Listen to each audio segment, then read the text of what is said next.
Sabe, quando a gente pensa na estrutura de uma polícia militar, a imagem imediata que vem na cabeça é, tipo, quase cinematográfica. Aham.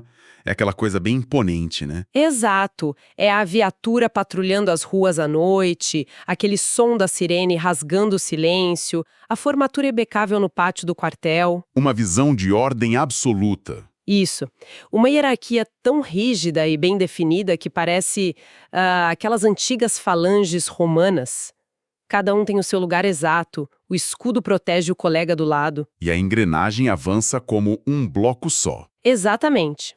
Mas tem uma questão que pouca gente de fora desse mundo se faz: o que acontece quando um desses escudos cai? Essa é a grande pergunta. Tipo, o que a corporação faz quando um policial simplesmente não aparece para o trabalho? Ou decide, sei lá, se afastar para ser candidato a prefeito? Ou, num cenário mais trágico, desaparece no meio do mato numa missão de resgate. Nossa, sim. Porque, veja bem, o Estado abomina o vácuo. Com certeza. Nós do mundo civil estamos muito acostumados com aquela ideia de que se alguém falta no escritório, o trabalho acumula um pouco, o RH anota o atraso e a vida segue. Ah, e alguém cobre ali no improviso. Pois é.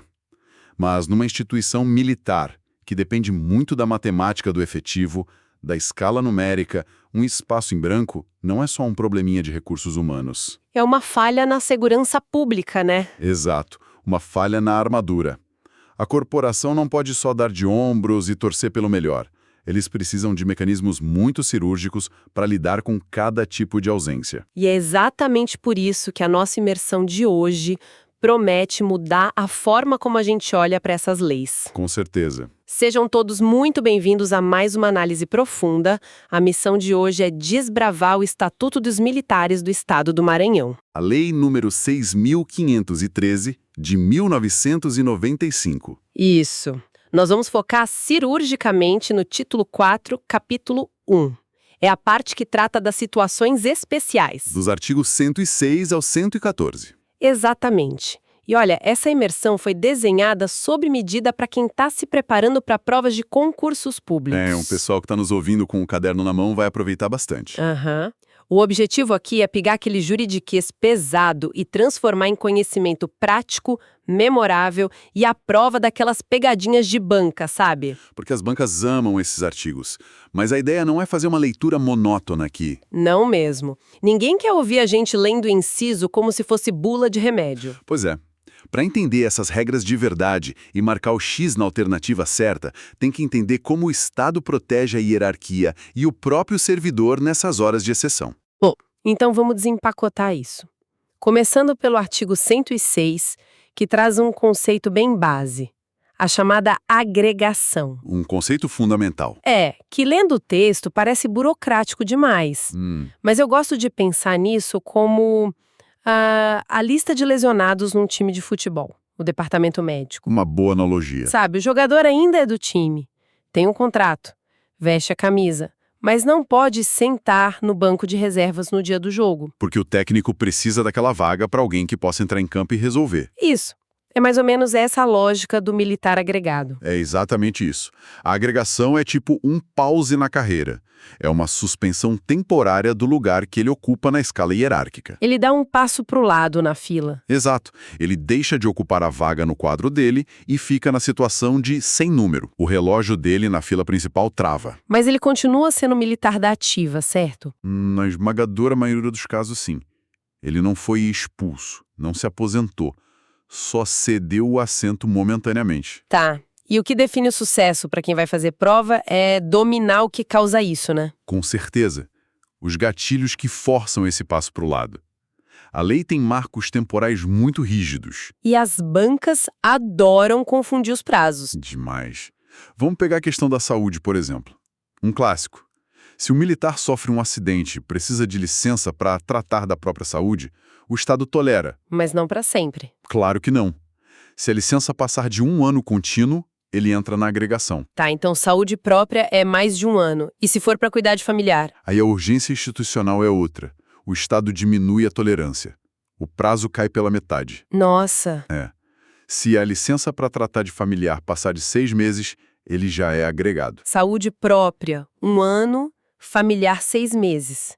Na hora do nervosismo da prova, trocar um pelo outro é muito fácil. Facílimo. E tem também o interesse particular, né? Aham. Que segue a mesma regra do familiar.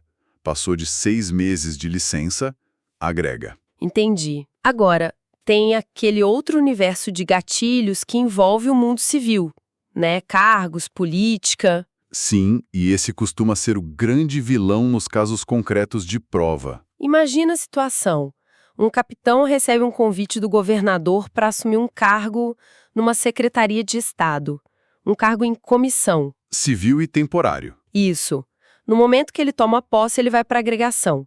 Mas peraí, deixa eu fazer uma provocação. Manda. Se ele está congelado ao lado da fila, a vida dele na corporação para totalmente. Ele pode, por exemplo, ser promovido a major enquanto está lá no gabinete civil dele. A resposta é um não bem redondo. O parágrafo 8º do 106 é um muro ali. Não pode promover. Não pode. O militar agregado não pode ser promovido enquanto durar essa situação. E a lógica é clara, né? Ele não está exercendo a função. Exato. Como você avalia o desempenho militar, curso de aperfeiçoamento, vivência de quartel, se o cara está despachando em secretaria civil? Faz todo sentido. O relógio de carreira dele simplesmente congela. O que é um sacrifício considerável. Ele tem que pensar bem se vale a pena. E sobre a política? Porque muito policial vira candidato. Pois é, e aí entra uma condição chave. Se ele se candidata a um cargo eletivo, tipo prefeito, ele é agregado se tiver mais de 10 anos de serviço. E se tiver menos? Aí ele passa para inatividade mesmo. O objetivo é separar o policial armado do candidato em campanha. Nossa, super importante. E o que é fascinante aqui é notar que o momento exato em que a agregação começa varia muito. A banca brinca com isso. Qual é o marco zero de cada um? Para a saúde, conta do dia seguinte ao término do prazo. Tá, 1 ano e 1 dia. Isso. Para cargo em comissão, a agregação começa na posse, não é no convite. Aham. E para eleição, é a partir do registro da candidatura na Justiça Eleitoral. O candidato tem que memorizar esses marcos. Certo. Entendido esse congelamento todo. Mas a agregação é temporária? Uma hora acaba. A doença sara, o mandato acaba. O que acontece quando o motivo do afastamento termina? Ele simplesmente bota a farda e diz cheguei? Seria prático, mas o serviço público exige formalidade. Esse ato de retorno é a reversão. Artigos 108 e 109. Reversão. Isso. O motivo da agregação sumiu, ele reverte. Ele volta a ocupar o lugar dele na escala numérica. Mas e se ele não quiser voltar logo? Tem uma regra de ouro para o pessoal anotar. Se o militar completar 2 anos, contínuos ou não, como agregado num cargo civil temporário, a reversão é automática. Ah, o Estado puxa ele de volta? Puxa, o Estado diz, olha, sua vocação primeira é a segurança pública, o tempo esgotou. Aqui é onde a coisa fica realmente interessante para mim. Vamos voltar para o nosso capitão. Vamos lá. Decretaram a reversão dele. Ele está de volta. Mas enquanto ele estava fora, a corporação promoveu um tenente para a vaga dele. Acontece bastante. Aí o quadro lotou. Quando o nosso agregado volta, ele vê que a cadeira dele está ocupada. Tipo overbooking de voo. E agora? Bom, ele não fica na rua. A lei criou o excedente no artigo 110. Excedente? Mas isso soa como um rebaixamento, como uma sobra, sabe? E muita gente acha isso, mas está errado. Dá a impressão de que ele fica encostado no batalhão, jogando baralho e tomando café porque não tem cadeira. Se conectarmos isso com o quadro geral, a gente vê que não é assim. O excedente é transitório e leva a sigla EXCD. E ele é considerado em efetivo serviço para tudo. Veste farda, comanda viatura, investiga, recebe salário normal. Não tem nenhuma restrição? Nenhuma. Ele concorre a tudo em igualdade. É puramente uma questão matemática de vagas. Ele fica ali esperando alguém aposentar ou ser promovido para absorver a vaga. O trabalho na rua não para, então. A criminalidade não liga se o policial é excedente. De jeito nenhum.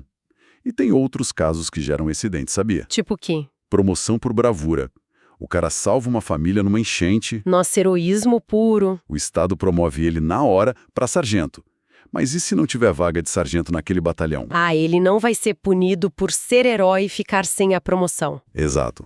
Ele é promovido e fica como excedente até abrir a vaga. Genial. E tem o ressarcimento de preterição também, né? Quando a pessoa prova que deveria ter sido promovida no passado e não foi. E aí a justiça corrige, mas a vaga já está cheia. vira excedente. É o sistema se ajustando. Mas olha, até aqui a gente falou de processos legais, organizados. Tem papel timbrado para tudo. E quando a engrenagem quebra? O que acontece quando o policial simplesmente some, sem dar satisfação? Aí a gente entra na trilha do sumiço dos artigos 111 ao 114. E disparada, essa é a parte que mais cai em pegadinha, né? O tal do relógio implacável. Implacável mesmo. A cronologia é muito séria. Começa com a figura do ausente, no 111. Tá, qual o critério para ser considerado ausente? Deixar de comparecer sem comunicar o motivo por mais de 24 horas consecutivas. Só 24 horas? 24 horas. Imagina, o cara vai viajar no fim de semana para o interior, o carro quebra, sem sinal. Ele tinha plantão segunda às 7 da manhã. E não aparece. Não aparece. Não avisa. Passa o dia, passa a madrugada.